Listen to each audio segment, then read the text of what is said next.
Alright, एपोलिस की एक variety congenital एपोलिस है। कंजेनाइटल का मतलब कि सम चिल्ड्रन आर बॉर्न, बच्चे पैदा होते हैं एपोलिस के साथ में, इसे हम लोग कंजेनाइटल एपोलिस बोलते हैं।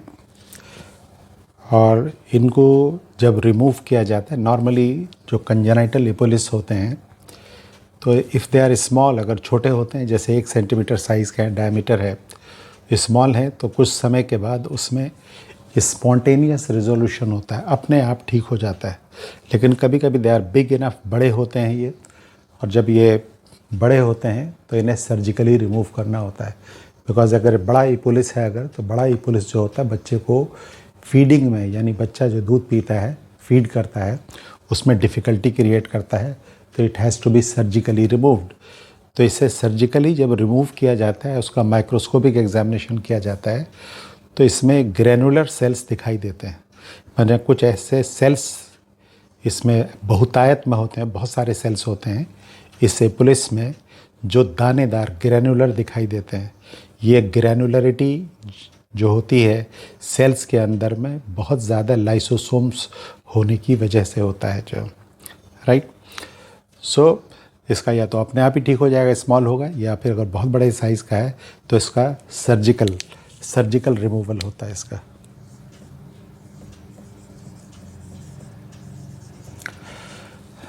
राइट, हम लोग ज़्यादातर लोग जैसे एनाटॉमी में पढ़ते हैं, या इसमें भी आगे हम लोग पढ़ेंगे कि जो इंट्रा यूटराइन लाइफ में, यानी बच्चा जब माँ के पेट में है तो उसमें जो ब्रेंकियल आर्चेस बनते हैं, है ना, हम लोग बाद में बात करेंगे अगर आप लोग अभी नहीं जानते हैं जो है, राइट।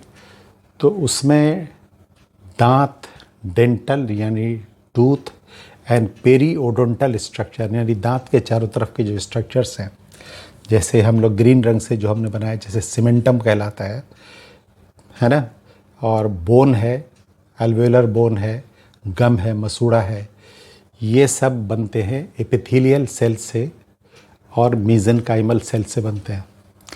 तो इंट्रा यूटराइन लाइफ में जब बच्चा माँ के पेट में है तो जो टूथ और इसके चारों तरफ का जो स्ट्रक्चर है, पेरी यानी चारों तरफ, ओडोंटल स्ट्रक्चर, राइट, ये बनते हैं 2 प्रकार के सेल से, एपिथेलियल, मीजेनकाइमल सेल। तो बेसिकली ये मीजेनकाइमल सेल्स में कुछ गड़बड़ी हो जाती है, इनकी संख्या कुछ ज़्यादा हो जाती है और ये एबनॉर्मल हो जाते हैं, है ना। नॉर्मली मीजेनकाइमल सेल स्टीलेट शेप होते हैं, स्टार शेप होते हैं, और इनसे बहुत सारे स्ट्रक्चर्स बनते हैं इससे, राइट। जैसे गम भी इसी से बनता है, मसूड़ा इसी से बनता है, मीजेनकाइमल सेल से। तो इसमें कुछ गड़बड़ी हो जाती है और उनकी संख्या बढ़ गई और उसके जो मॉर्फोलॉजी, उनकी जो बनावट है वो चेंज हो गई जो है। तो ये मीजेनकाइमल सेल्स की संख्या बढ़ी हुई है और वो ग्रेनुलर सेल्स के रूप में दिखाई दे रहे हैं। तो ये इसका ओरिजिन होता है, राइट। तो दिस इज़ कंजेनाइटल एपोलिस जो है। इसकी जो ख़ास बात है, कंजेनाइटल, राइट, यानी जन्म से, और इसके अंदर ग्रेनुलर सेल्स पाए जाते हैं। और इनका जो ओरिजिन है, ग्रेनुलर सेल्स का जो ओरिजिन है, ये ओरिजिन होता है कहाँ से जो है, मीजेनकाइमल सेल्स से। एंड राइट, फाइनली कार्सिनोमेटस एपोलिस, यानी कभी कभी जिनजाइवा, गम या मसूड़े में जो स्वेलिंग दिखाई देती है वो स्वेलिंग होती है because there is some type of cancer which is being formed. जैसे जिनजाइवा, गम के एपिथेलियल सेल से स्क्वामस सेल कार्सिनोमा, या गम के सब म्यूकोजा के अंदर जो सेल्स होते हैं उनसे सार्कोमा अराइज करता है, राइट। एंड समटाइम बोन के ट्यूमर्स होते हैं लाइक अमीलोब्लास्टोमा, एंड समटाइम्स गम के अंदर जो लिम्फॉइड सेल्स हैं उसका ट्यूमर होता है लाइक लिम्फोमा।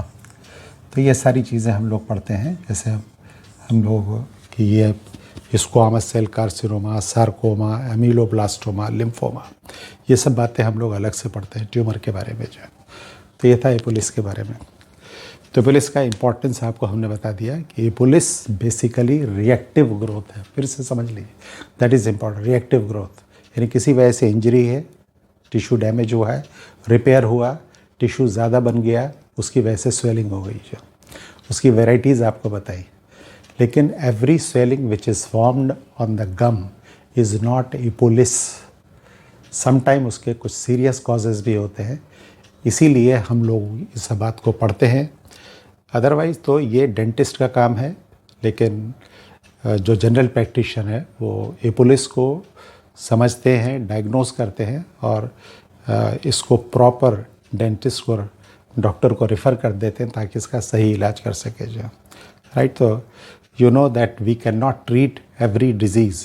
जनरल प्रैक्टिशनर, उसका एक बहुत इम्पॉर्टेंट काम ये होता है कि बीमारी को डायग्नोस करना और पेशेंट को सही डॉक्टर के पास रेफ़र करना, ये भी उसका काम होता है, राइट। Thank you.